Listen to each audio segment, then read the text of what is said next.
Yo, what's going on, y'all? This is Marcus Rosa, aka Mazuma TV, back at y'all with some more boxing talk, man. I hope everybody's having a blessed, beautiful, positive, productive night. I hope you had a great day overall, man. I'm back at y'all with some more boxing talk, man. We're gonna talk about Joseph Parker tested positive for the Coco, the cocaina, whatever the hell you want to call it, man. Joseph Parker testing positive for cocaine after losing his fight, a knockout loss to Fabio Wardley. We're going to talk about Benn versus Chris Eubank, 2 predictions. Then, of course, we're going to get into Andy Cruz and Raymond Muratalla being officially announced for the end of January, man. Shout out to everybody that's in the building thus far. Y'all could please hit the like button on the way in. That'll be very much appreciated. We on the road to 4K. We well into the 3,200 mark. About to hit that 3,300 mark in due time. Shout out to the nation and the mob for making this possible. I see y'all in the comments, man. Y'all go ahead and hit that likes. Go ahead and hit them likes, y'all. Let's get the algorithm on the up so the people know that Mazuma TV is live. Yes, sir. About to address the comments in a little bit.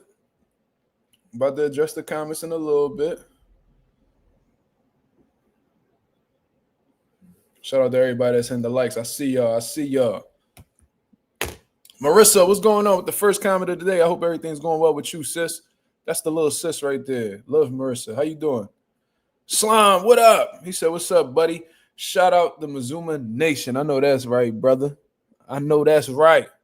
Marlon 2631 with the petty ass comment. He says, Nosy Parker. Wow. That's crazy.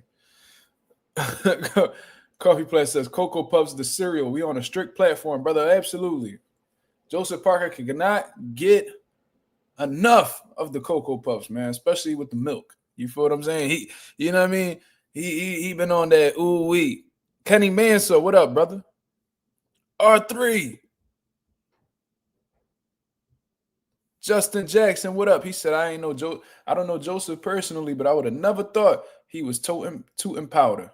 Oh, man, that's what it's looking like, man. That's what it's looking like. My boy Slime in the building. He said, check the Cash App, champ. Okay, let me see what Slime talking about. Hopefully it ain't nothing too ridiculous. Let's see what he's saying. Shout out to my boy Slime with the $1 Cash App. He says, for Cokehead Parker, that's a bad John. I know that's right. It's diabolical what's going on out here in these streets, man. But we definitely going to talk about it. We're going to have an honest conversation about Joseph Parker, man, and just the boxing world in general, man, because to be honest with you, this ain't gonna be the first time, this ain't gonna be the last time that we hear boxers associated with recreational drugs. We're gonna have an honest conversation about it, because after a little bit of research that I've done, I've come to find out that Joseph Parker has been associated with drugs before. We definitely gonna talk about it out in New Zealand, man. I had read an article back in 2021 that he was associated with like some cash for drug operation, and he ended up clearing his name, but apparently he was tied to, you know, a situation where he was pretty much selling drugs. And 2021 is insane, but because that wasn't even that long ago. But coming to see now that Joseph Parker, you know what I mean, fucking with that ooh wee, and this is the thing about that a lot of people don't know about cocaine. Cocaine, yeah, this nigga Joseph Parker, he a trap nigga. I mean, Joseph Parker was a trap nigga, allegedly, because he was able to clear his name, but it took him a couple years to clear his name. Let me see.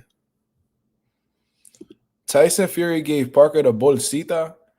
Nigga, what you know about that, R3? You Hispanic? This nigga said bolsita. That's fucking hilarious.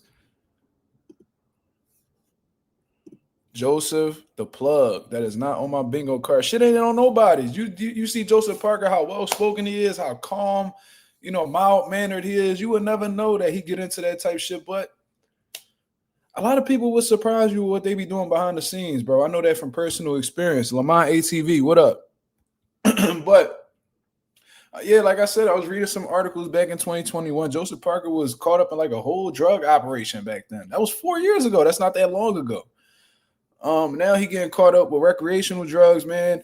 And my boy Anonymous in the building, he said, makes sense. Him and Tyson Fury been best friends for so long. I mean, yeah, and typically, and like I said on the live like a couple weeks ago, you're as real as the company you keep, right? So if you're around a bunch of dope fiends, if you chilling with 3 dope fiends, it's a strong likelihood you might end up being the 4th one. If you're around 3 millionaires, you're bound to be the 4th one. Like you're a product of whoever you be around. You know what I mean? Your circle represents you. So if you're dealing with people like Tyson Fury, who if you're dealing with people like Tyson Fury, who's had a past of dealing with recreational drugs, are we necessarily surprised that Joseph Parker is taking part in that? It's interesting, man. But if we just look at boxers historically, you can name a shit ton of fighters who've dealt with recreational drugs in the past. Sugar Ray Leonard, he's admitted to using, recreational drugs. Aaron Pryor had a history. Edwin Rosario. A lot of people don't know Chapo, but Edwin Rosario, he used recreational drugs as well. There's a whole list, man. Tyson Fury, we just brought him up. Kell Brook, this man snorted the line and then started shadow boxing after he snorted the line on camera. Ricky Hatton, rest in peace to Ricky Hatton. Mike Tyson was probably the most famous one. Paul Spadafora, he was another one. That's another one. David Benavidez got caught with cocaine. Yes, he did. I don't know about the brothers. I don't know if Jose ever tested positive, but if he did, I wouldn't be surprised. What? Who did what?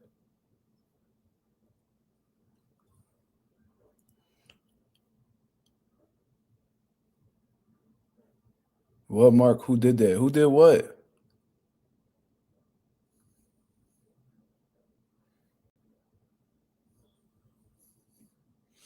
I don't know nothing about Floyd Sr. using it, but I know he used to sell it. I mean, that's what Floyd Jr. said.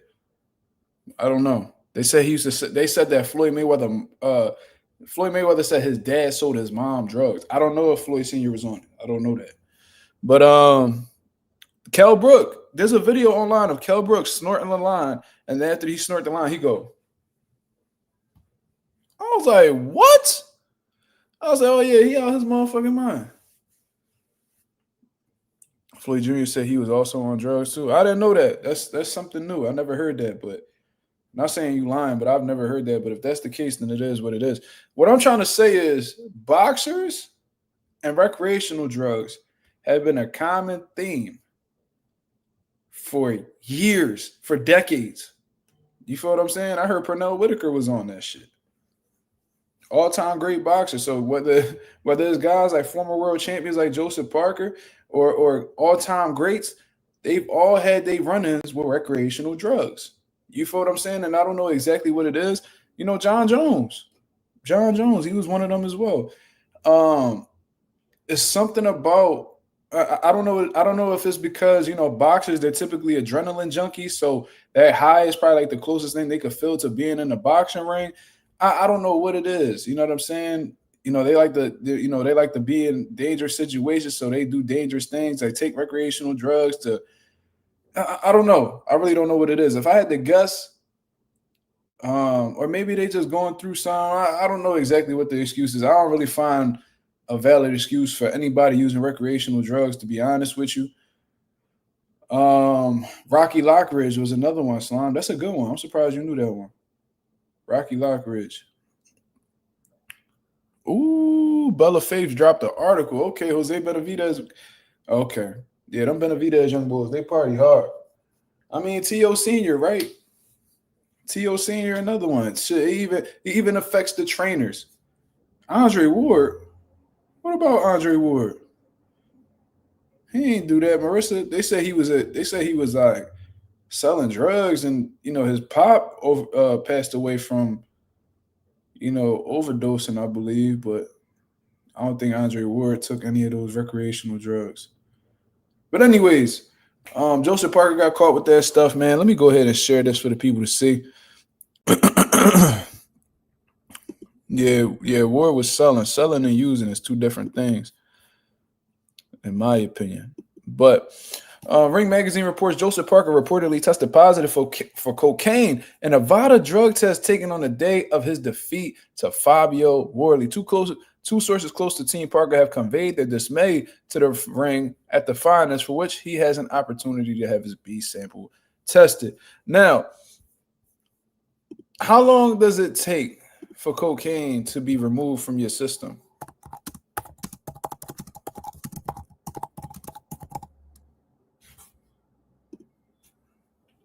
Urine is the most common sin. A urine test can detect cocaine metabolites for 2 to 3 days after cocaine use. In heavy users, the test may be positive up to 2 weeks after use, right?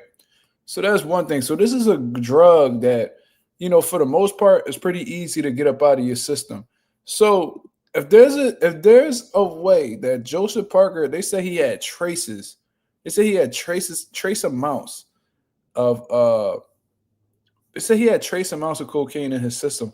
That means to me that Joseph Parker may have been taking it in the fight week. You snorting coke fight week, Joseph Parker? And let's say you're a heavy user, like this Google search just said, and they've been in your system for up to 2 weeks after use. Say you do it heavily.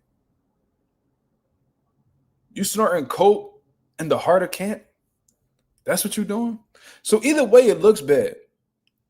And this don't look good. Like when they caught David Benavidez, he was out of camp. I mean, they just caught him on some random shit like, yo, do what you got to do. Mike Tyson said that he got into recreational drugs, but he cut on cold turkey when he had a fight, when he was training. Joseph Parker tested positive for cocaine on the day of the Worley defeat, like the day that they test you the day of the fight. So when you were fighting Fabio Worley, there's a possibility that you may have been high on cocaine. If that's the case, that's a serious issue. There's no reason why. And I highly doubt Joseph Parker is taking this for performance enhancement purposes. I think this is something just tells me that Joseph Parker has an issue. You feel what I'm saying? To me, this looks like somebody has an issue. He may have a serious addiction. He may have a serious problem. I don't know what the case is. His team is shocked, and his team may very well be shocked. They probably didn't know that Joseph Parker, was getting into these type things. But, they probably not in his room while he's, when he's by himself. Cocaine is something that could be taken very subtly. You could be very low key with a little baggie, and you could make this shit work. You know what I mean? That's something that you could do, out in public, and people won't notice it if you're being discreet about it. So they may very well be surprised, but at the same time, they may not be surprised. It's probably a front. And to be honest, if his team is allowing him to get into those type of activities while being in camp, they don't have his best interest, and Joseph Parker needs to get the fuck out of the way. You feel me? You already had allegations against you for being involved with drugs in 2021. You was able to get that off your name, and you was moving pretty smooth. To have this drug situation come back to taint your name is not really a good look. Now, I don't look at cocaine the same way that I would look at like HGH or Ostarine or anything like that. When I see a boxer tested positive for cocaine, something just makes me feel like that's a recreational thing. You know what I mean? I don't really think cocaine is really going to do anything to increase your likelihood of winning. Clearly, it didn't. Look what happened. Look what happened with Fabio. Clearly, it didn't help him. And I look at diuretics the same way as you try to cut corners on cutting weight, but if anything, diuretics are going to weaken you because it takes liquid out of your system. If you're dehydrated, you're not going to perform to the best of your ability. So, there's certain exceptions that I may make, even though it is kind of like embarrassing, but Joseph Parker may seriously need help. He may seriously need help. And, I was a strong advocate of Joseph Parker being somebody who could have gotten a shot at Alexander Usyk. I gave Joseph Parker a lot of credit for fighting Fabio Worley, even though he came up, even though he didn't have. And the reason why I gave him all the credit in the world was because he didn't have to face Fabio. The fact that he was willing to take those chances to face, Fabio Worley, a dangerous heavyweight contender. I gave him a lot of props for that, but this is not, this is not a good look. R3 said tested positive for coke and previous drinking problems. I heard that as well. I wasn't able to find exactly. I've heard about the drinking problem. I didn't really see any articles about it. I'm sure he probably spoke on it himself. But yeah, super bad, John, bro. This definitely a bad look. Joseph Parker need to get his life together, man. Because if you're indulging in liquor and you're indulging in cocaine, it's only going to go downhill for you. You already coming up off of a loss. You was doing a great job with the Zhang fight, with Deontay Wilder fight, the Martin McCauley fight. You know what I mean? Like, if you're having that much success, imagine how much more successful you could be if you didn't engage in those activities. You know what I'm saying? So I just wanted to share this right here. Because it just reminds me of this situation now. Let me see if I can find it. This is what I want to tell. I'm trying to be as serious as possible for this because it's a serious issue, y'all. It's a serious fucking issue. But I got a message. For Joseph Parker, man. If you ever need any type of like guidance or whatever the case is, I just wanted to show you this clip right here. This comes from Angel Garcia. Let's hear it. I was looking through my Instagram, my page, and I find Oscar De La Hoya post cherries on the champion of the world, Danny Garcia. But this is what I got for Oscar. I got fish, scale. Hit me up on the low, Oscar on the deep. Thank you.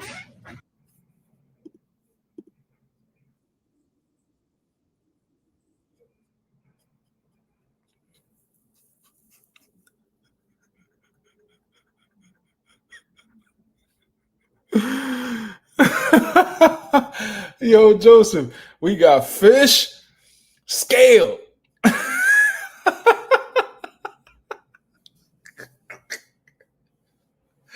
Oh, man. Yo, Joseph Parker may just be. Listen. I gave you the serious shit. Now we could bid on the nigga because he's an absolute motherfucking fool. You need to leave. Yeah. He bugging the fuck out. I've been waiting to use that meme for forever, bro. That's one of my favorite Angel Garcia moments of all time. That nigga said, we got fish, scale. That was the funniest shit, bro. Holy fuck. Let me go ahead and pull that shit up again. That was a classic fucking moment for Angel. Angel Garcia, when he had his little run, that shit was the bit. Crazy Angel Garcia told this nigga Oscar De La Hoya, you talking shit about my son, nigga? I got 2 words for you. I was looking through my Instagram, my page, and I find Oscar De La Hoya post cherries on the champion of the world, Danny Garcia. But this is what I got for Oscar. I got fish, scale. Hit me up on the low, Oscar on the deep. Thank you. The nigga went on Google Images and put fish.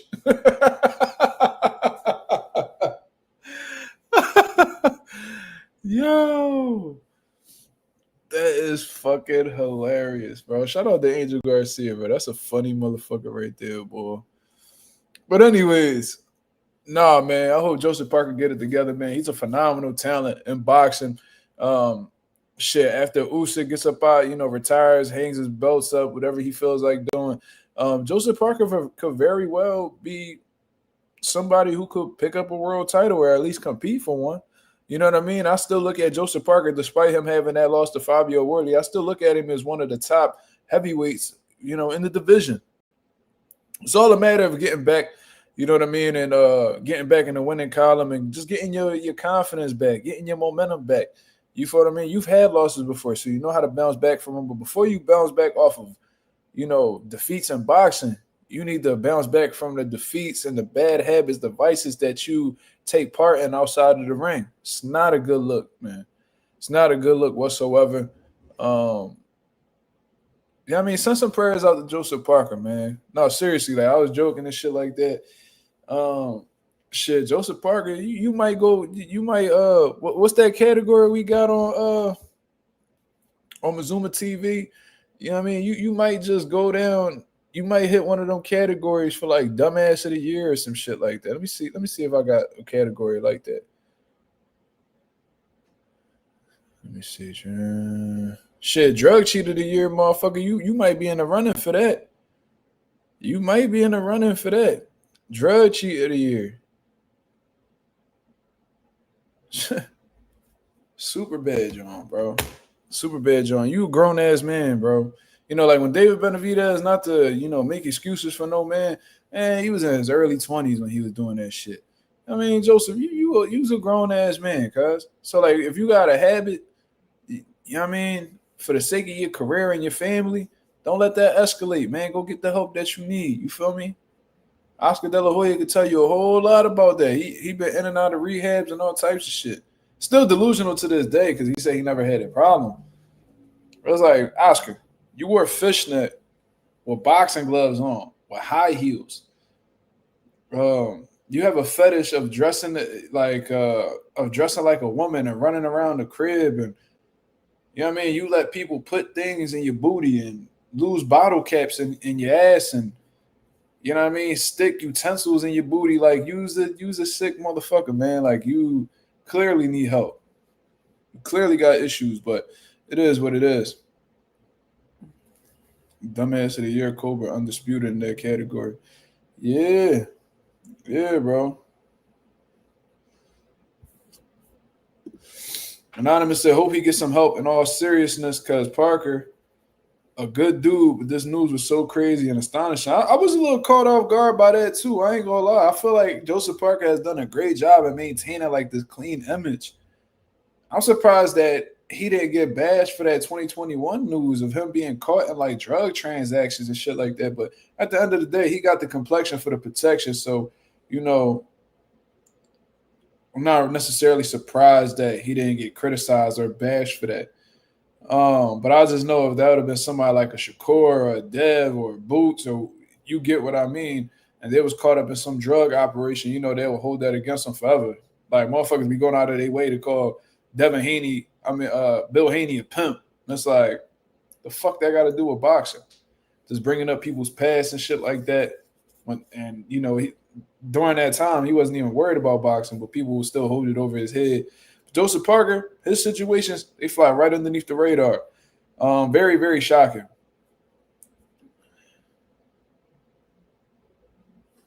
What? Slime, Mayorga said this? Mayorga said that Oscar lost a bottle of conditioner in his ass every time he sneezed. It will make the bottle pump. Ain't no way he said that. Ain't no way he said that. Yo, but at the same time, bro, I wouldn't be surprised because Mayorga used to say some wild shit. That nigga told Fernando Vargas some of the craziest shit. That nigga told Fernando Vargas that his face was nice and round like his son's ass. I thought that was the craziest shit ever. He said that after I beat your ass, I'm gonna have your wife clean my house. Like he used to say some wild shit.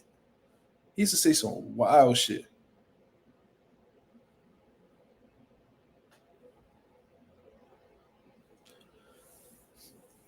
Yeah, bro. Mayorga used to really fry. He really fried Vargas, bro. They was rumbling at the press conference. Bethaniel says, salute. Parker was in a drug transaction a few years ago. Correct. I mean, allegedly. He was able to clear his name.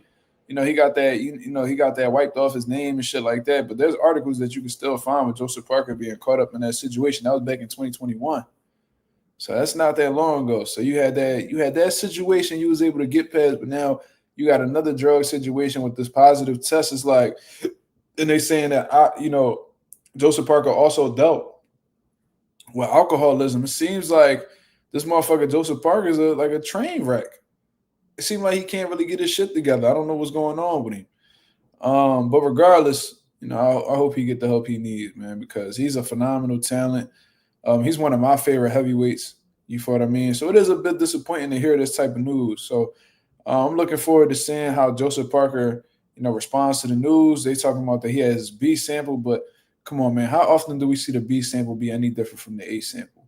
Especially when it comes to, high end like drug agent, like anti-doping agencies like VADA. Like, come on, man. It's not likely. You know what I mean? They taking the same samples and they put them in two different cups. What's the likelihood that the cups will be different if it came from the same fucking sample? I don't know, man. I don't know. I mean, he could try to justify it by taking a hair follicle test because I think like hair follicle. Let me see. Let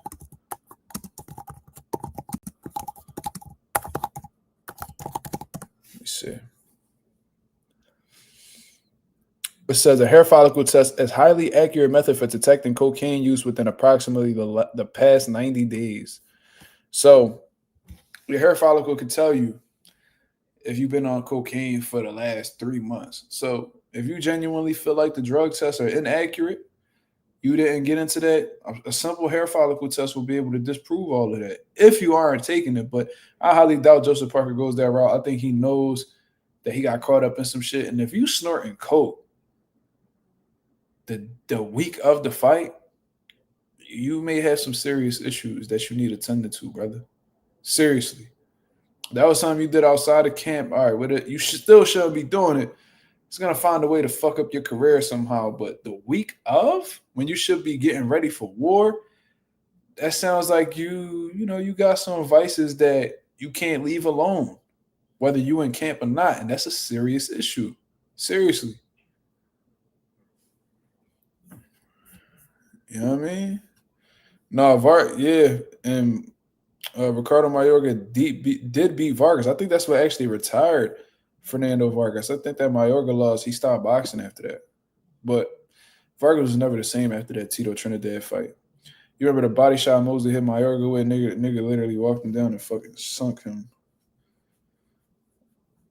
Yeah, David definitely learned his lesson. So, it's possible. You know what I'm saying? Like, David Benavidez has spoke about it on the Andre Ward show. He just said that he was going through a lot because I think in the leads of his first world championship fight against Ronald Gavril, his uncle had passed away.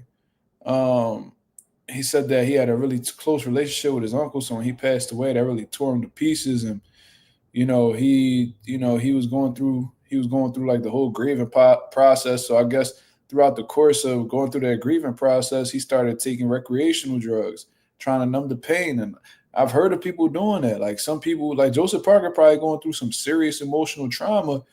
And, he may be using things like liquor and, cocaine to, deal with those symptoms. And that's definitely not the right thing to do. Those will worsen things, if anything. But people do that because they want to feel numb for a moment. Cocaine will make you feel numb. Liquor will make you feel numb. So I don't know, man. Maybe Joseph Parker got some emotional trauma that he's not addressing publicly.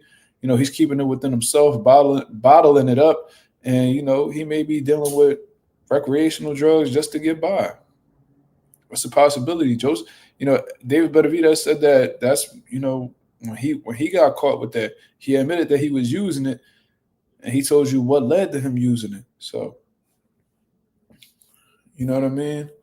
I don't really think anything. I don't think any recreational drug should be used to get over things. You know what I mean? I feel like that's to me, and this is just my personal opinion. I think to an extent, and this ain't no disrespect to anybody, I think that's a form of cowardice. Like people who, resort to drugs to try to deal with pain. I feel like the only way that you could really, like, you can never escape pain, but one thing you could do is understand it and learn how to deal with it. You know what I'm saying? Like if you had a death in the family, there's no way that you could just disregard that or ignore it. It's going to be there. That pain will never go away. You know what I'm saying? But to just run away from it, popping pills and, smoking weed or drinking, like that's really the easy way out. You feel what I mean? I think people need to be on their Gervonta Davis shit, man. Not in terms of boxing, but, wanting to heal their inner demons, get the understanding of why they feel the way they feel, understanding their traumas, seeking therapy, man. Seek therapy. Get the help that y'all need, man. Sit down with somebody.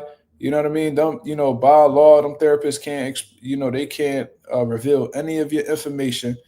You know what I mean? That, you could confide in them legally. You feel what I'm saying? So,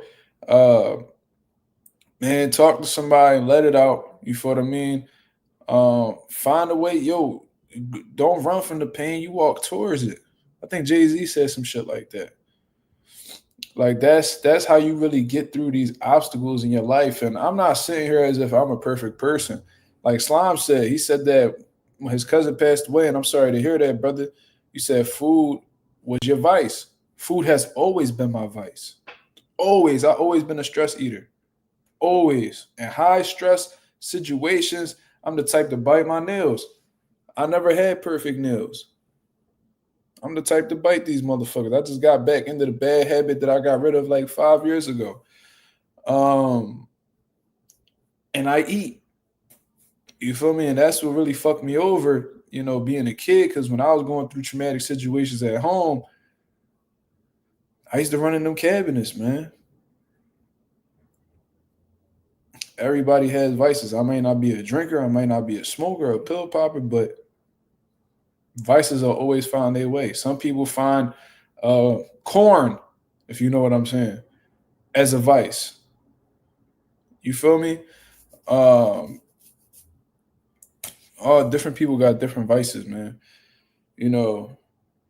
Intercourse might be a vice for people. That's how they, ease the pain or distract their mind from,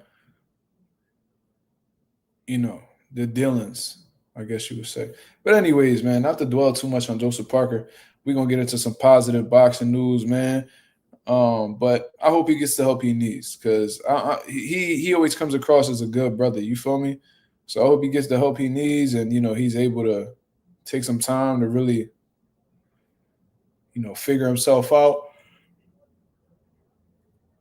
address his trauma. And, I know Joseph Parker is a strong dude just by how the way I seen him carry it in the ring.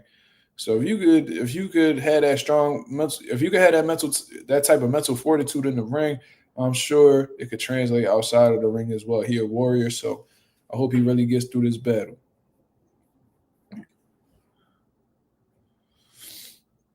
You know what I mean? But moving on with the situation, man. Shout out to Chris Eubank and Benn, both making weight for their fight that's going to be coming up tomorrow afternoon. I need to see the fight date. I said fight date. You got me talking like the British motherfuckers over there. Hopefully, they fight at a suitable time tomorrow. They fight in the UK, so I don't know exactly what time that'll translate out to in the East Coast. Let me see. Eubank Benn 2 fight time. Let's see.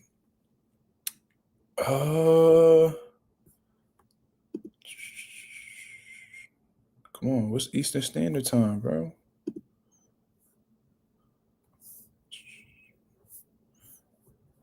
They're saying what? So it's looking like 4:55 Eastern Time. Okay, so 5 o'clock. So it looks like they're gonna be fighting at 5 o'clock Eastern Standard Time, man. So for my West Coast people, I mean, y'all gotta do the math. I know y'all on a different time zone than me, but Chris Eubank made weight. Benn made weight, but ironically, Chris Eubank Jr., somebody who a lot of people said was having trouble making weight, actually came in slightly lighter than Benn. Chris Eubank came in at already 159.1 pounds. Benn came in 159.3 pounds, and I've seen how the way they looked on the scale. And to be honest with you, Chris Eubank looked better this time around than he did in his last time. I don't know exactly what it was. Maybe, Bomac and them, they gave him the right, strategy to make weight easier. I don't know if he just trained hard at this camp or he kept his weight light, in the lead up to the fight so he didn't have to cut as much. I don't know exactly what he did, but in my opinion, Chris Eubank looks better in this weigh-in than he did in his previous weigh-in. His face didn't look as sunken as it was. It's a sacrifice regardless. Let's not get it fucked up. But I think he looked better this time around.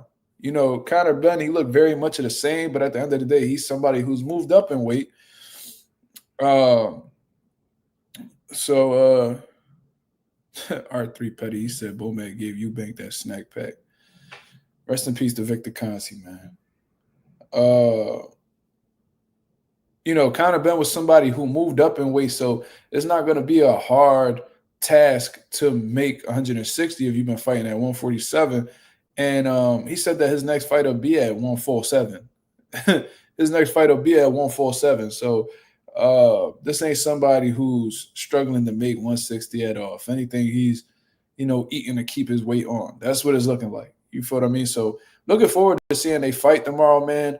I picked Chris Eubank Jr. to get the victory in the last fight, and I came out right.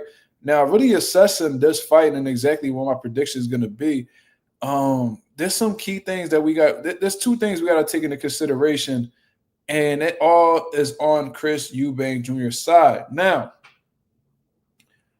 let's talk about the good first. I think having Brian Bomac McIntyre in his corner could really do him well in this fight. You know what I mean? Brian, you know, Bomac is one of the best coaches in the sport of boxing. I think he's definitely going to be Mazuma TV's coach of the year. But when we take Bomac into consideration, we have to mention his staff. You know what I mean? Bomac and staff, because of the people that Bomac has, you know, in his team as well.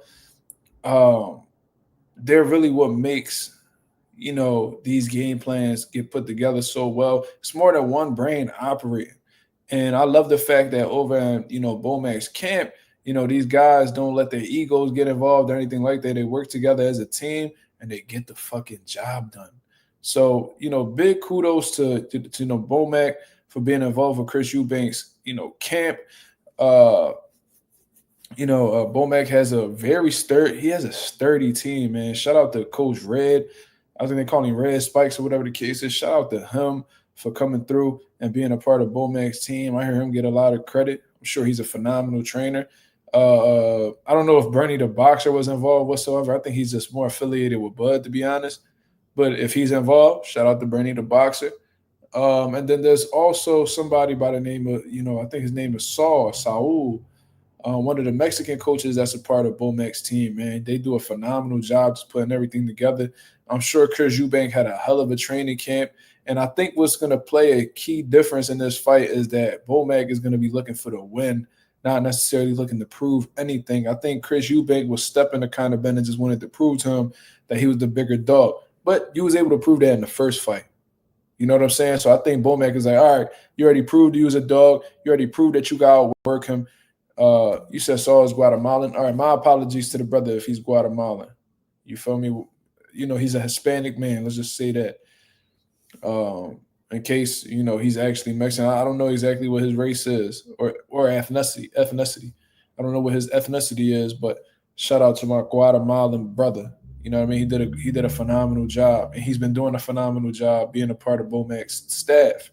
Now, to go back to the main point, I think that in Bomac's head, he's like, yo, we already proved that you was able to prove the first time around that you got more heart, you got more will. You know what I mean? You wanted to fight more. Now we're gonna go about this in a strategic way. We're gonna box this motherfucker. And when you listen to Bomac do these interviews, he's saying, yo, like, I don't know exactly what the fight's. We don't know how the fight's gonna turn out, but what we are gonna say is that we're looking to win. And we don't care how we get the win. Now, he also mentioned, though, that if Conor Benn gets hurt, he's gonna have the gas tank necessary to finish him. So that lets me know that Bomac has Chris Eubank Jr. well prepared, you know what I mean? Because they're going to be ready for every case scenario possible. Now, this is the bad part that I want to get into, man. Shout out to the 10 people that's in the building, man. Hit the likes. You know what I mean? This is, these topics right here, a lot of people don't really want to talk about, so the viewership ain't really in how it usually is. You know what I mean? We ain't talking about Tank. We ain't talking about Shakur. We ain't talking about Dev. We ain't talking about Boots. We ain't talking about Virgil. So people not going to want to tune in because they like to hear about the same shit all the time. But anyways, this is the bad part on Chris Eubank's side. Although he put on a great performance with Conor Benn, even though he gave us a fight of the year contender and all that good stuff, man, I think it's safe to say that Chris Eubank took a lot of punishment in that last fight. You know, he had to be escorted to the hospital immediately after the fight. You know, his face looked all swelled up, looked like he had like some type of, you know, swelling around his jawline, you know, a lot of bruising, black and blues. You know what I mean? He didn't really look too good. He had severe dehydration, from what I understand, and he had a lot of stuff going on. And I tell you guys all the time, it only takes one punishing or grueling fight to really change a fighter. Everybody's durability is on a, you know, different. Everybody's durability is different. You know, there's people that could take punishment their whole career and be fine. And then you have fighters who, within 1, 2, 3 fights, they totally change fighters. Now, I'm not saying that that's Chris Eubank. I'm not saying that he's a changed fighter, but there is some concern there that, you know, after that punishment he took against Conor Benn, where he got hit with some flush shots, he may be a diminished version of himself going into this rematch. On top of that, Chris Eubank Jr. ain't the youngest boxer out here, y'all. From what I understand, he's 36 years old. Let me go ahead and verify that before I speak on it. Yeah, he's 30. That's a 36-year-old man. And, you know, that may not be old for, you know, the average human, but for a boxer, you're getting up there in age, man. You're getting up there in age. So, you know, taking a tough fight like, you know, Conor Benn the first time around, you know, and then on top of that being 36 years old, there's a possibility. And I'm pulling for Chris Eubank. So let's not get this like I'm rooting for Conor Benn. I would never root for a drug cheat. But there's a likelihood that Chris Eubank Jr. might come into this fight and look a little old. Now, Bomac seems extremely confident in Chris Eubank, so maybe that's not the case whatsoever. But then again, even if Bomac wasn't confident in Chris Eubank going into this camp, I highly doubt that he would tell me and you. So we don't really know. We're just going to have to see in his performance whether Chris Eubank has something left in the tank or not. You know what I mean? But I'm pulling for Chris Eubank Jr., man. I think he's going to get another decision victory over Conor Benn. Conor Benn is making this, Conor Benn is making it seem like he has an understanding that he got too emotional in the first fight, and you know he's gonna you know let the knockout come. I think that's the approach he's taking. I'm not gonna get too emotional. I'm not gonna throw all big shots. I'm a box, you know what I mean, and I'm gonna let the knockout come to me instead of looking for the knockout. I think that's the approach he's gonna take. But something just tells me that Conor Benn is such an emotional fighter that it may be it may be impossible. It may very well be impossible to, you know, stay composed throughout the whole fight, even when things aren't going your way. Conor Benn gives me those type vibes where he may start off a fight calm, but once, you know, shit stops going in his favor, he may lose focus and respond emotionally. You know what I'm saying? Reform said, do you think Bomac had Eubank spar Bud? I don't think so. I don't think so at all, because if we've been seeing, you know, Terrence Crawford lately, this dude done been on side quests all over the place. I'm seeing that I seen him in like Colombia at some type of I don't know what belt it was. I don't know if it was a WBO convention. I don't know who, but he was like in Colombia not too long ago. Then I'm seeing like Terrence Crawford was in Uzbekistan today. It just seemed like he just enjoying himself traveling.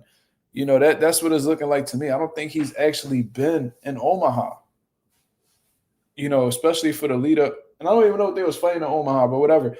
I don't think Terrence Crawford was in Chris Eubank's camp for this fight. I don't. And plus, they got totally different attributes. You know, Conor Benn, he's fast, he's explosive, you know, good power. Terrence Crawford has those abilities as well, but Terrence Crawford is more of a, he got the aggressiveness, and he's a great finisher, but he does things a bit more strategically. You know what I mean? His shit is more well thought out. You know, he's more of a sniper. He's rangier than Conor Benn. He's taller than Conor Benn. You know what I mean? So it's not gonna give Chris Eubank that same look. You know what I'm saying? So he probably brought in some guys. He probably brought in some guys who, athletic, explosive power punchers. You know what I mean? I highly doubt. And with the resources that they have, aka money, they can be able to get that, get that together. It's not going to be hard to find people like Conor Benn. But Bud may have possibly given them work. I don't know. But for some reason, Eubank Jr. keeps considering Terrence Crawford as a possible opponent. It's like, bro, you're literally training with Bowman. Why do you want to fight Terrence Crawford so bad? Yeah, man, I just don't. Nah, I don't see it happening. I don't see Terrence Crawford sparring Chris Eubank Jr. I don't. It's not the ideal work for him if you're getting ready for that particular person, Conor Benn. Because there are training camps where like fighters are, they'll fight they'll be fighting a southpaw and they'll still spar like orthodox fighters because it's not necessarily preparing for the southpaw fighter that they're fighting. It's really about sharpening themselves up.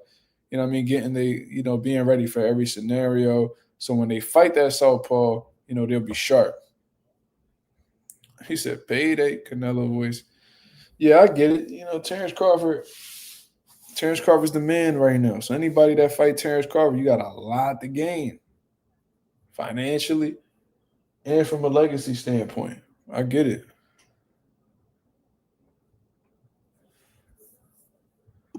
My boy Slime said, man, fuck all the noise. The G-Man will stop everyone at 60, 68, and 75 merched. Shout out to Gerald McClellan, man. Phenomenal fighter. Absolutely phenomenal fighter. At 160 today, he would be a problem. 68, be a problem. 75 might have been a little bit too much for him. But 60, 68, Gerald McClellan might have done his thing. I ain't going to lie to you. 75. I don't know how Gerald McClellan would do with a David Benavidez. That size difference, somebody who going to be able to match, output with him. But not to get into the fantasy fights too much. Like, nigga, you talking about 75. Gerald McClellan washing better beef? He washing Bivol? Probably playing said rooting for Eubank. Me too, brother. I would love to see Eubank, get them back-to-back dubs over Benn. I really don't like Conor Benn, bro. Like, the type of person he is, he's the biggest piece of shit, and I'm going to tell you why. This dude had every opportunity to just admit that he did what he did or took accountability. Like, he could have even said some shit like, yo, like, I didn't take it, purposely, but it was in my system at the end of the day.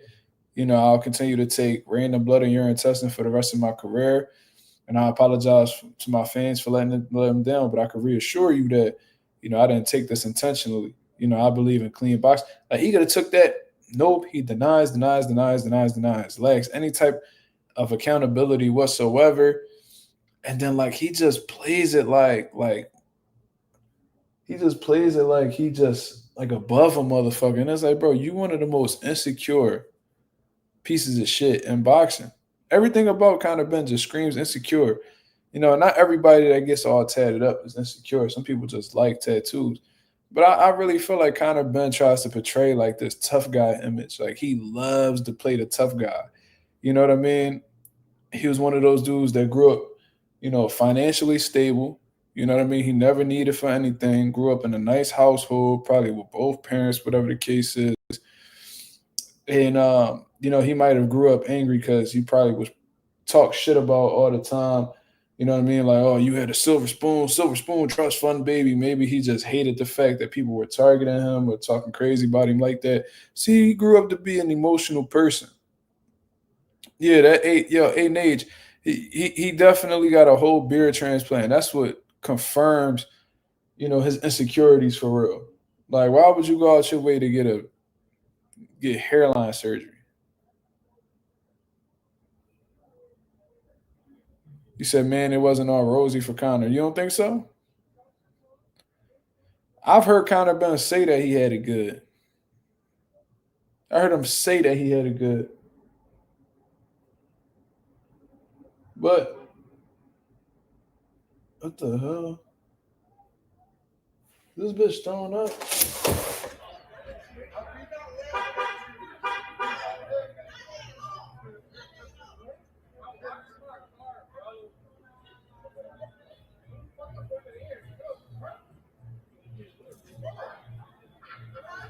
Yeah, she literally thrown up out there. Dirty bitch. He said he did it because he wanted to be a man. That's insecurity at its finest. Somebody with low self-esteem. I mean, you could tell by like his emotional outbursts and shit, man. Like he, motherfucker. I'm gonna tell y'all something. Like dudes who really like built like that. Talking about you newsy. I could hear them. What are you talking about? I'm newsy. They in front of my crib. I'm newsy. But Lamar, you newsy.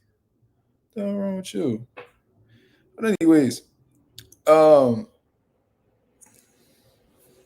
okay, Essex Boys and Nigel Benn. Okay, let's take a look.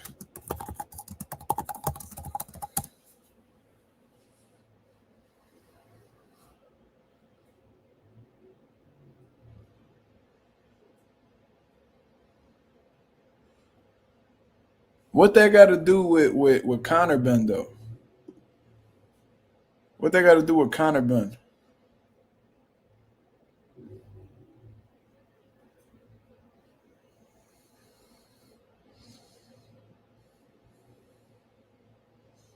Okay, so somebody that did security for Connor Benn, I mean for somebody who did security work for Nigel Benn was apparently one of the ones who murdered Tony Tucker. What that got to do with Connor Benn?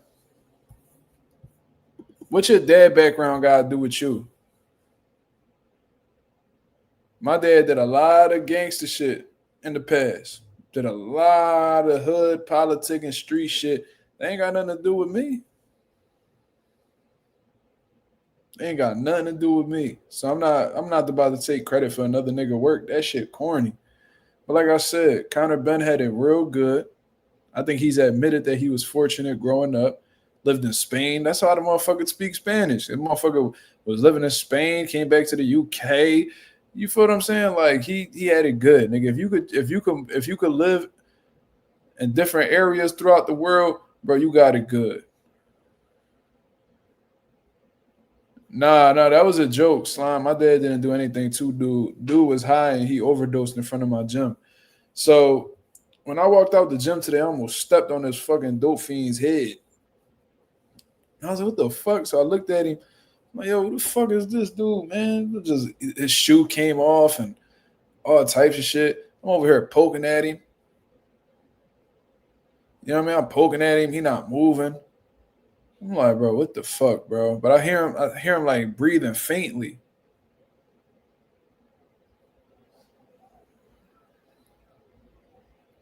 Mix, I'm gonna ask you this again. What that got to do with Connor Benn? What would Nigel had to do? Got to do with Connor Benn? Waiting for you to answer that.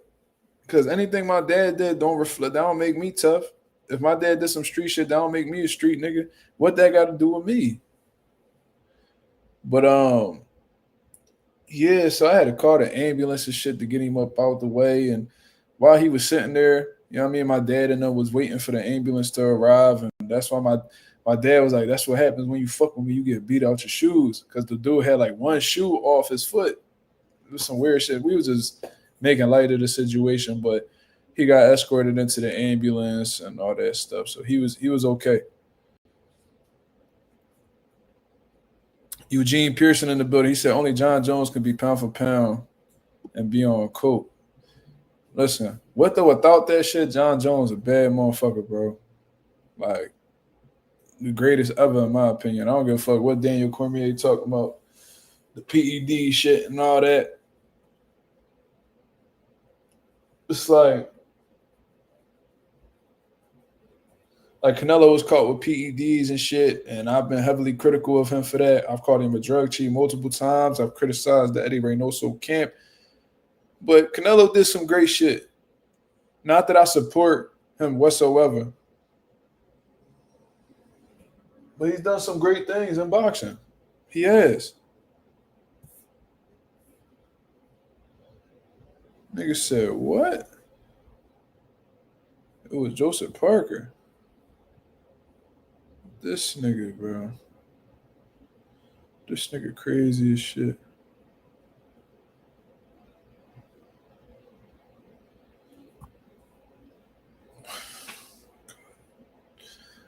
This dude, yo, Mick, Conor Benn had it good, cuz. He had it good. And you want to know how I know he had it good? Because he didn't have to accomplish shit in the amateurs. He was able to sign a big fucking deal with Eddie Hearn. And he's made a shit ton of money without even achieving a world title under his waist. That's how you know he had it good. This motherfucker has been as privileged as can be, from his childhood all the way to his adulthood.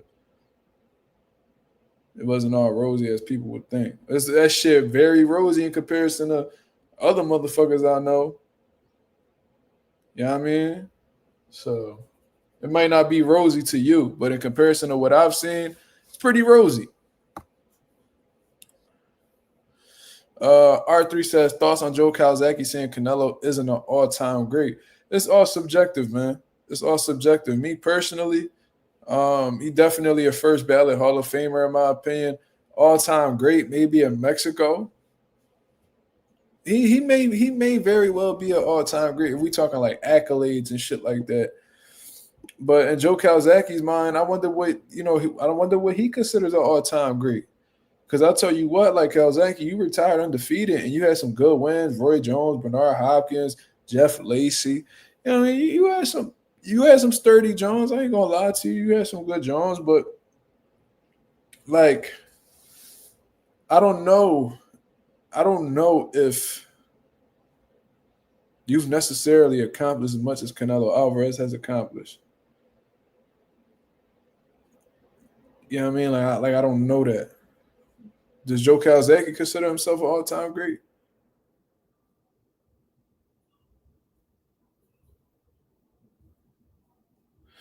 Eugene Pearson says, a black man, I'm happy another black man had it good growing up. That makes me happy, bro. I like that. I like that too. And I forgot why I even brought it up, to be honest. But no. I was pretty much saying, like, I don't understand the tough guy role when you ain't got no reason to be tough, nigga. At all. Why are you trying to prove to people you tough so bad? People who overcompensate in the tough guy department are usually insecure. That's what I've noticed. And they're not really as tough as they make it seem. And Conor Benn ain't really cut like that, because if he was really this tough nigga how he claims, why he ain't never looked for the Jaron Ennis fight once he signed with Matchroom and Eddie Hearn when they was at 147? Why instead of, why is he openly discussed not wanting to fight Boots, but wanting to fight guys like not Ricky Hat, RIP, Kell Brook, Amir Khan, Mario Barrios, and Manny Pacquiao, when 3 out of the 4 guys at that time was retired. Manny Pacquiao was retired at that time. This man said that he said that he would rather fight Kell Brook, Amir Khan. Mind you, they were both retired at the same time. You feel me? Mario Barrios and Manny Pacquiao. That's who he said he would rather fight than Jaron Ennis. And I think Jaron Ennis was world champ at the time. If that don't tell you that he pussy or not sure of himself, nothing would. What really solidified that Conor Benn doesn't believe in himself was when he took performance enhancement drugs for the first Chris Eubank fight that was scheduled. That tell you everything you need to know. This man was talking about moving up 2 weight classes to fight Chris Eubank and how he was going to render him unconscious. I'm going to render you unconscious. Talk all this crazy shit, and I'm going to knock you spark out. I'm going to knock you spark out. I'm really a 147. I'm a 147, but I'm going to absolutely spark. You're going to be absolutely sparked. I'm going to crack you on the chin. This nigga talking all this crazy shit. Whole time, he low-key terrified. He low-key terrified of Chris Eubank. He was scared of the size difference. He probably was afraid that he couldn't take his punches, all that shit. So what did he do? He partaked in taking performance enhancement drugs to try to be on the same playing field as Chris Eubank, or at least be above Chris Eubank in terms of like size, speed, power, and all that shit. He was really trying to get off on Chris Eubank and cheat against him. Thank God, he got popped for that shit, because if not, we probably wouldn't even be talking about this rematch right now. Jalil, what's going on, brother?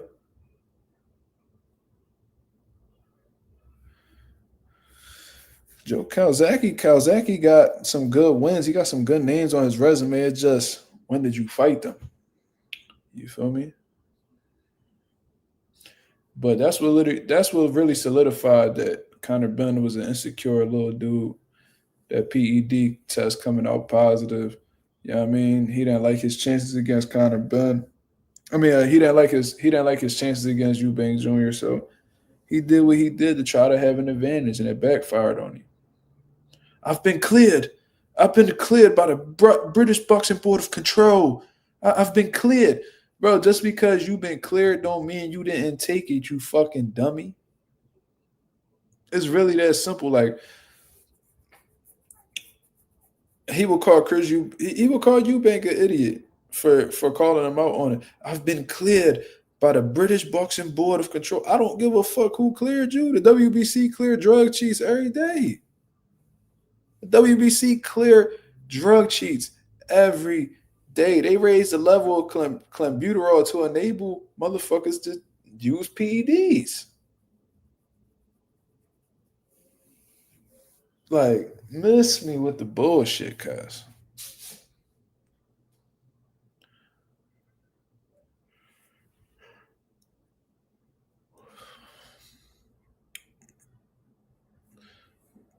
The performance enhancement drug enhances durability? Absolutely. Absolutely. Bro, performance enhancement drugs, depending on the ones you take, could really turn you into a fucking superhero, dog. They can make you faster. They could develop your killer instincts in terms of, like, boosting your mental, speed, punching hard, punch resistance, all that. PED is capable of doing all of that. Benn be at Philly sometimes. When? Have you seen him? Ain't you from Philly? Have you ever seen him? Let me know. We backdoor Canelo? Definitely ain't backdooring. Turkey backdoor Canelo for real.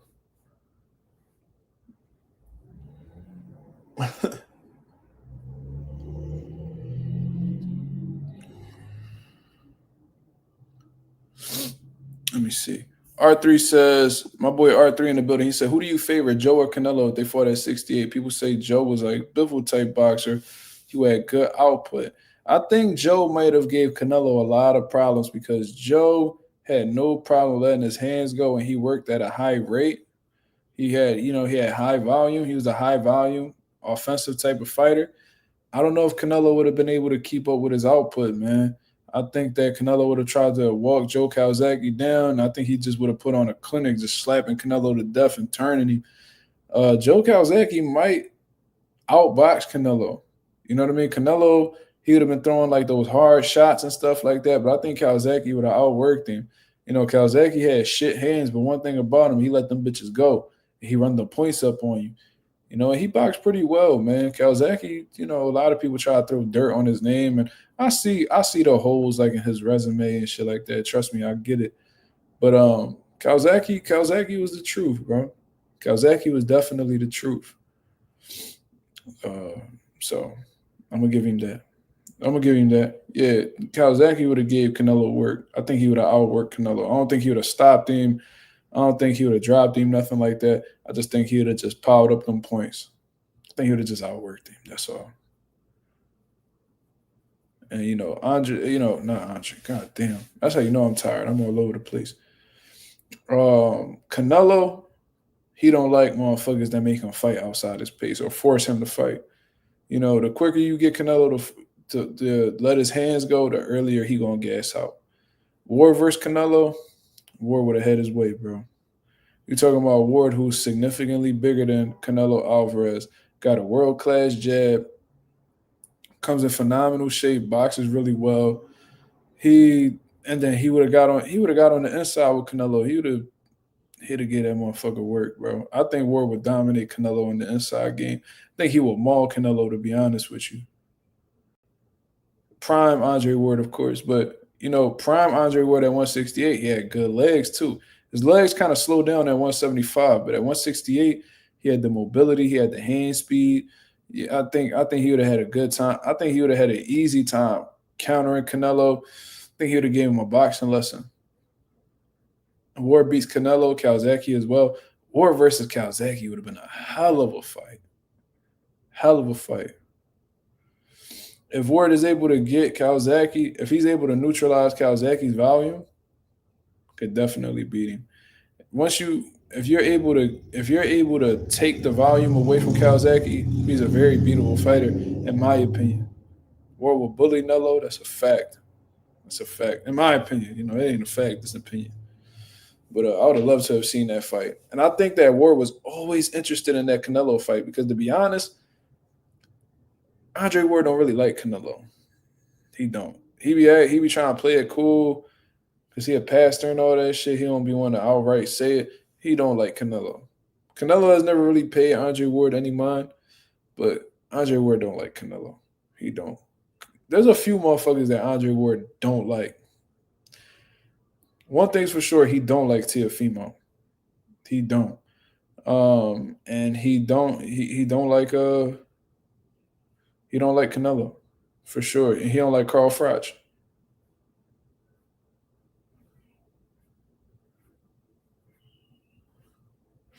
Well, Mick, you saying I think people take it too much of recent Canelo then.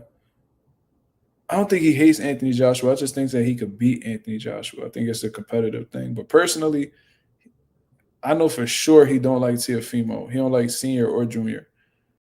But what I'm going to say is, you saying I think people take it too much of recent Canelo then.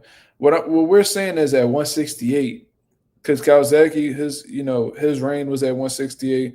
Canelo became undisputed at 168. So a hypothetical matchup. Ward don't like Triple G. He don't. Yeah, you're right. He don't. He called him Little G.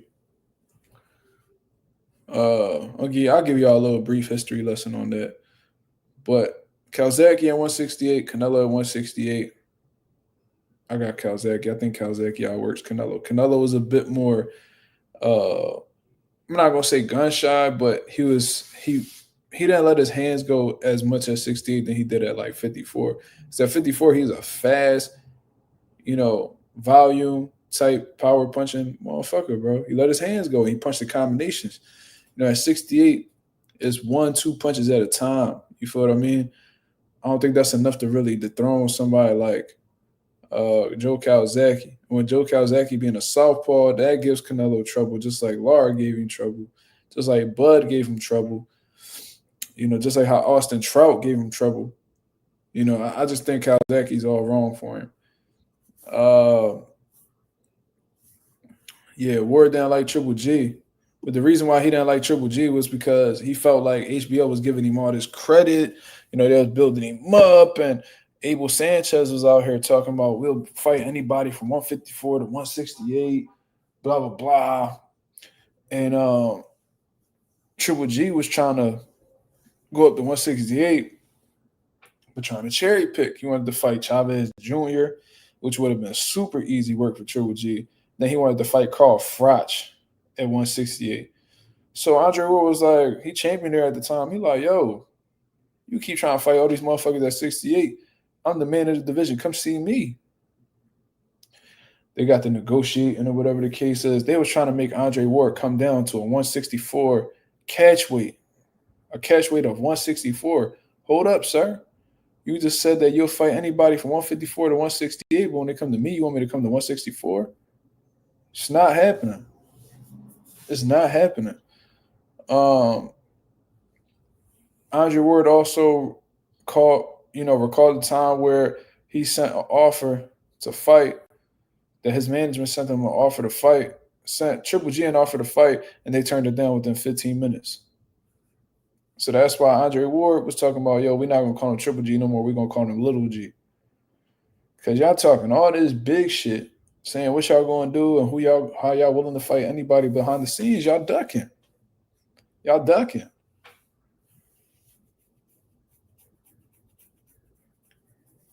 And it's absolutely ducking because you will fight Carl Froch and Chavez Jr. at 68, but you want to fight me at 64? You don't want to fight. You don't want to fight. You can't be calling out super middleweights to fight at super middleweight, and then when the super middleweight calls you out, all of a sudden you a middleweight. Man, get the fuck out of here.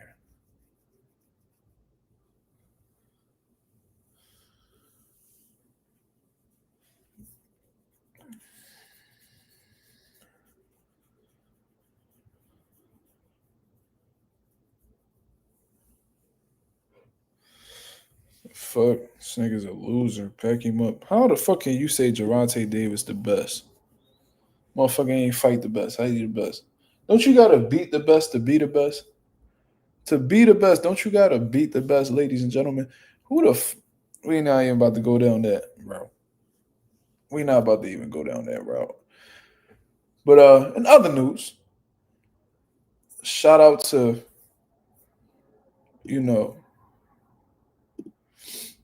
Andy Cruz, man. My boy Andy Cruz was finally able to get that fight locked in between him and Raymond Muratalla. Let me go ahead and pull this up for y'all to see. And it's not the only fight that's been announced over at Matchroom side, man. Matchroom over here putting on some solid bouts. Shout out to Eddie Hearn. He says, announced, Eddie Hearn's Matchroom had confirmed their first 4 fights of 2026. Andy Cruz versus Raymond Muratalla for the IBF lightweight title of the world going down January 24th in Las Vegas. We following up with Bakr Murtazalia versus Josh Kelly for the IBF super welterweight title of the world January 31st in Newcastle. Then we have Lee Wood versus Josh Warrington too, February 21st in Nottingham. I believe that's how you say it. Then we have the fight that I'm looking forward to seeing in all honesty. Emmanuel Navarrete versus Eduardo Sugar Nunez. That's going to be a fucking bang. I'm looking forward to that fight for the WBO and IBF super featherweight title. So we got world title after world title outside of Lee Wood and Josh Warrington too. We got some good fucking fights going on, man. Shout out to Eddie Hearn for locking these in. Hopefully we have a Jaron Ennis and Virgil Ortiz fight locked in soon. Beth Annual says back-to-back fire. I know that's right. But I'm really happy for Andy Cruz, man. He got 6 fights now. He's been progressing more and more as a professional. Eddie Hearn and his team and their team, they believe in Andy Cruz very heavily. I'm sure Bozy Ennis does as well, because I'm sure he would have expressed dislike in the fight if they felt like he wasn't ready. But he's 6-0 with 3 knockouts. On BoxRec, he's ranked number 14 in the world. He came off of a good win against Mashiro. Absolutely put a beating on that man. Got him up out of there quickly. So it's time to see what he does against Raymond Muratalla. I do think stylistically, Andy Cruz is going to give Muratalla a lot of trouble. I think that the hand speed is going to give Muratalla trouble as well. Muratalla has this bad habit of staying on the center line just a little too long for my liking. It's like, from a defensive standpoint, he stays on the center line too long. So, he'll make you miss the first shot. But if you put multiple punches together, he's still going to be on that line for you to possibly land the shot. There's people who slip and, they might use their legs and give you some movement around the ring. You got some people that'll probably slip or catch slip, and they probably step around, pivot around you. Raymond Muratalla has this bad habit of pulling straight back and not necessarily turning, and he leaves himself available not for the first shot, but the second or possibly third, depending on how much hands you running. Those last few shots might actually catch up to Muratalla because he's there to be hit. He stays on the center line a bit too long. I think somebody like Andy Cruz, who has the hand speed, has the athleticism, has the quickness. I think that he could catch Raymond Muratalla clean. And the majority of these, what the fuck? And a lot of these, exchanges. Huh?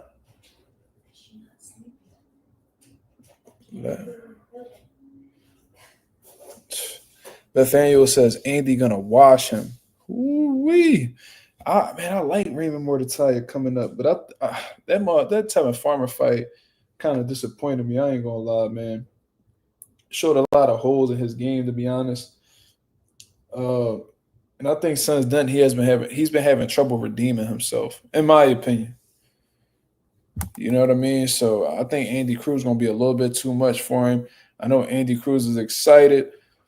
If he's able to get a world title at lightweight within his seventh fight, come on, man, that's huge.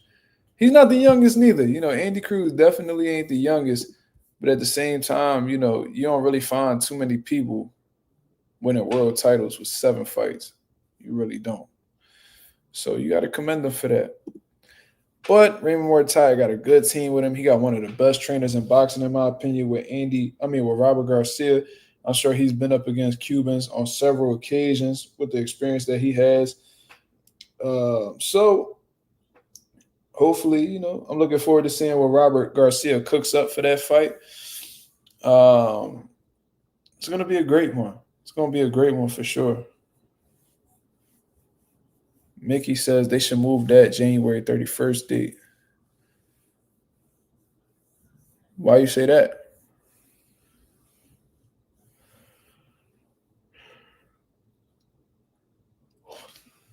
Why you say that? Let me know.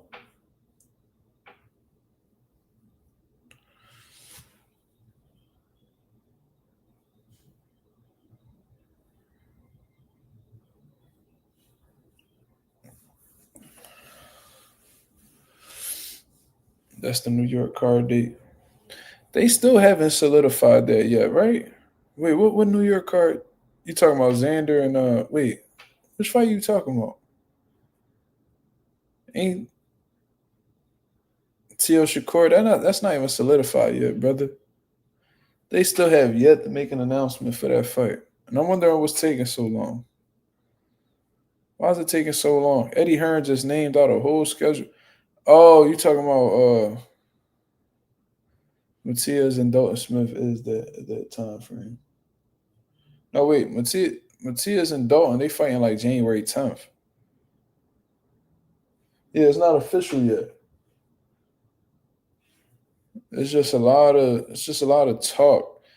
Man, look, man, I don't know, bro.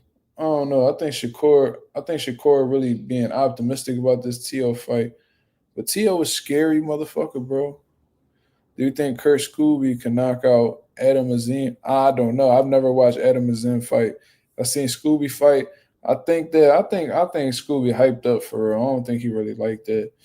I think he's strong. I think he got punching power, but I don't know. I'm not too sold on him just yet.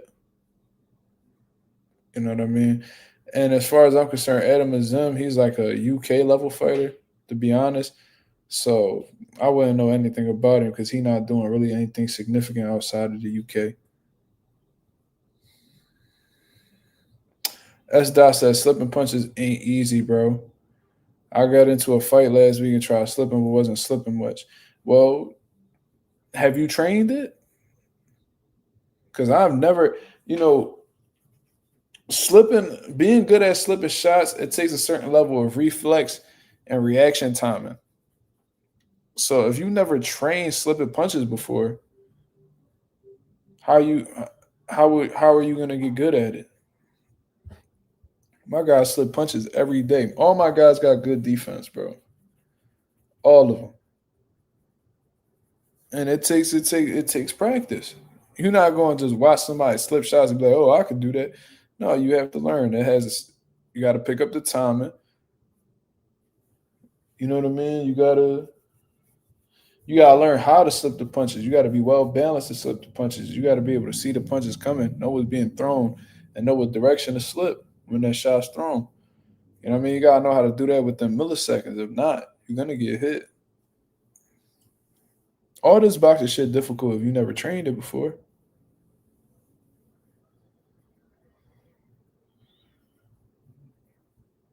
I'm gonna tell you this: if you in a street fight with a motherfucker, don't be trying to do all that, upper body movement. You want to preserve as much energy as possible. You don't want to get gassed out in a street fight. You know what I mean? Just make sure your guard up tight.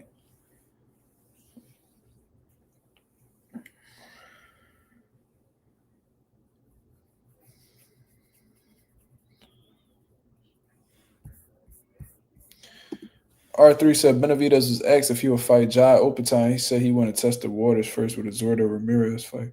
I mean, Zordo a champion at the end of the day, so I don't see why not. I don't see why he wouldn't want the Zordo Ramirez fight. But that just goes to show that he looks at Jai Opetine as dangerous. And I don't even know why people keep talking about him fighting at cruiserweight. He only got, 2 fights at light heavy? It's like, bro, come on, bro. He fought Alexander Volzik. He fought David Morrell. They're trying to get him to move up to cruiserweight. Why? Is he just too close to 168 for you? Let this man get his W's, man. Let him get that Bivol. Let him get that Bivol fight. Let him get that better B fight. You know what I mean? Like, we shouldn't even be talking about cruiserweight right now. I hope it's not a situation where Benavidez don't get no opportunities and he ain't got no choice but to move up. Because that'd be sad. I ain't even going to lie. I hope that's not the case.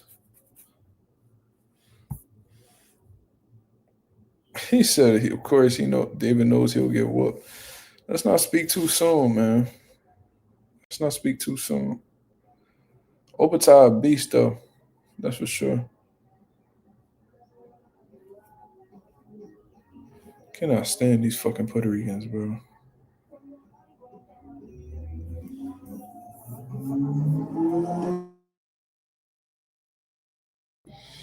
Car accident ended up fighting another driver's passenger.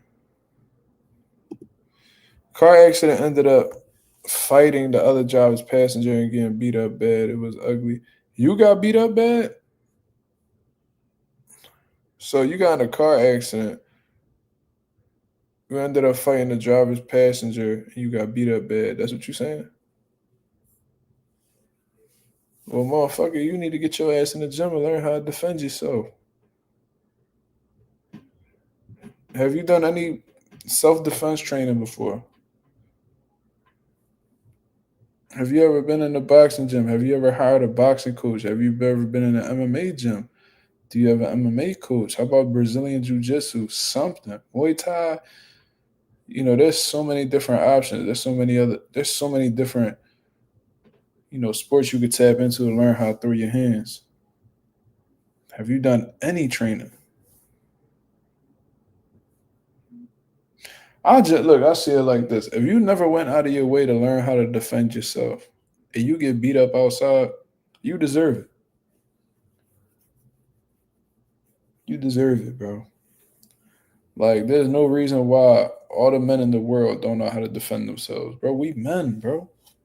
And I'm not saying to be amateur boxer. I'm not telling you to compete. I'm not telling you to be the best fighter, but have some type of defense, bro. Have some type of skills, man. Even if it's the basics. Ain't nothing wrong with knowing the fundamentals, bro. There's no reason why you shouldn't know how to defend yourself. If you plan on having a wife, kids, you know what I mean, a whole family to look after, protect, and provide for, you need to learn how to let your hands go. Fuck that. Before any of that, do it for yourself. Give yourself some confidence, nigga.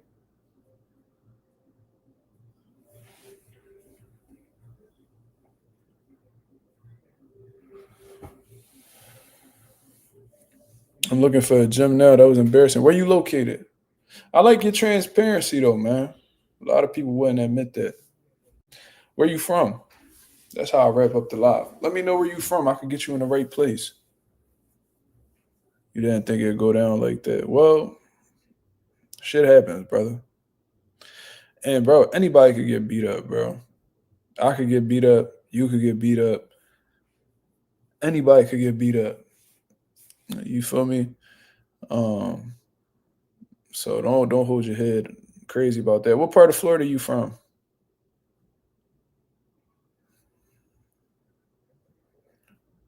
There's a lot of gyms in Florida. You in Miami? Bro, you literally got Cubans all over that motherfucker, bro. Cubans known for boxing. There's gyms over there, bro. What's the name of that gym that Miami known for? Then they got a boxer gym over there, bro. That's where David Benavidez lives right now.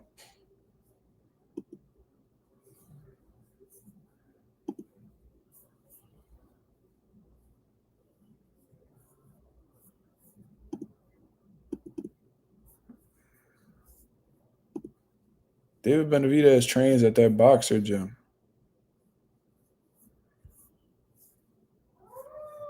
Go get you some boxing lessons from David Benavidez, man. I heard of Mundo boxing gym too. Man, you got a lot of boxing gyms over there, bro. Go get your ass in a boxing gym. Miami and Pensacola are nowhere near each other, Slum.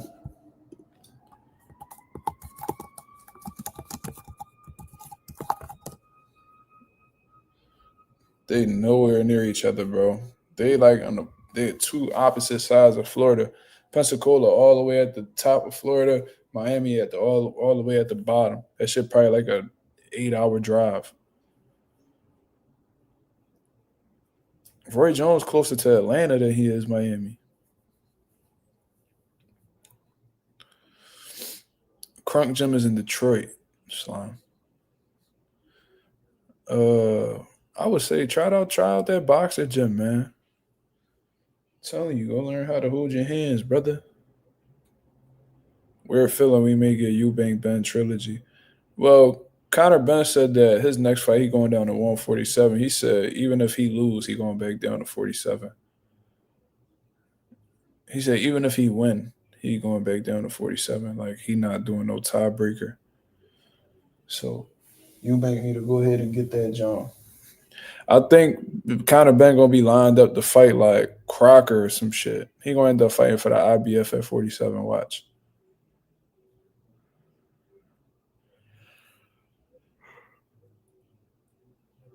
Eddie Hearn gonna line up my opportunity at 47. Watch.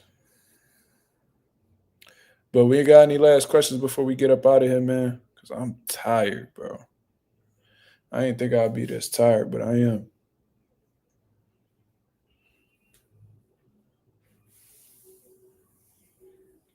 I gotta use the little last bit of energy I have to push Shorty through the mattress, man. Hey, man, it is what it is. Why your boy who asked for the refund was going at it with Champside? Great content. About what? I gotta go check it out now that you said it, Bella. Bella, you got an Instagram?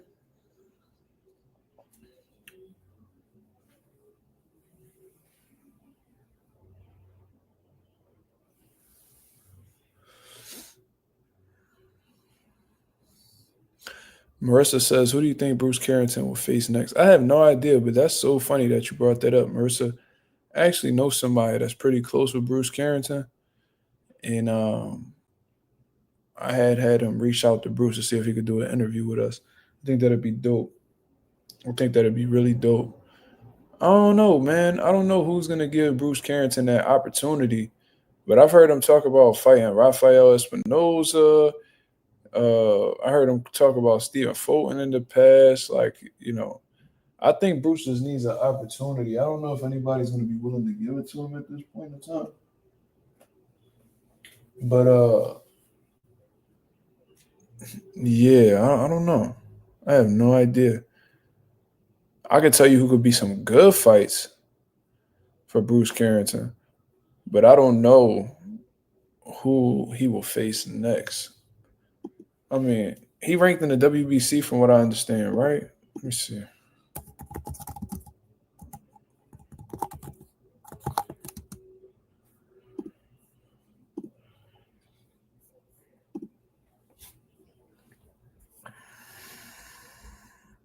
You know, it'll be a good fight. I would like to see him versus Robesi. Fuck it. Him versus Robesi would be a good fight.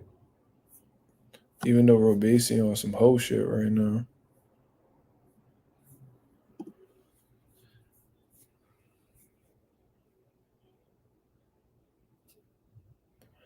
He said Sasaki would beat the fuck out of Haney. He ain't say that on this channel.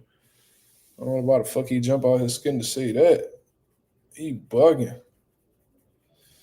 Samsung probably made him look stupid as hell. Terrible takes, bro. Espinoza would beat the shit out of Doodoo Carrington. That's crazy. Let me talk about, man, I gotta see. Hopefully I could get that interview. But Marcus Emiliano Rosa.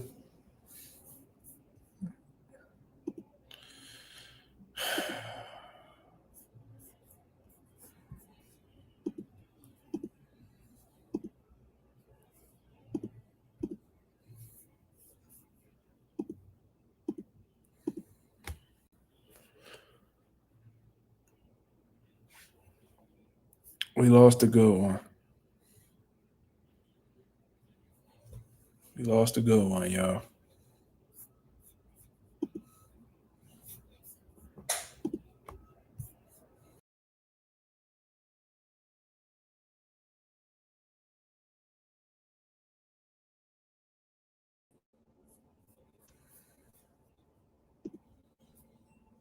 We lost a good one.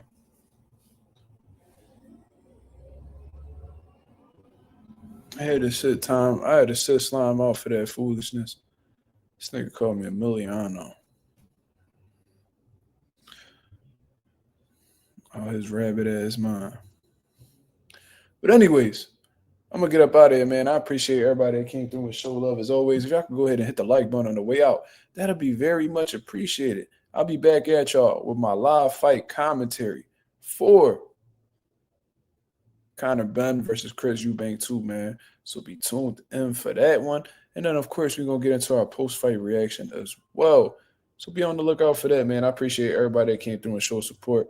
Hit the like, hit the subscribe button, hit the bell notification so you'll know every time I'm going live. And then, of course, if you're able to, please share the video. I hope you guys have a blessed, beautiful one.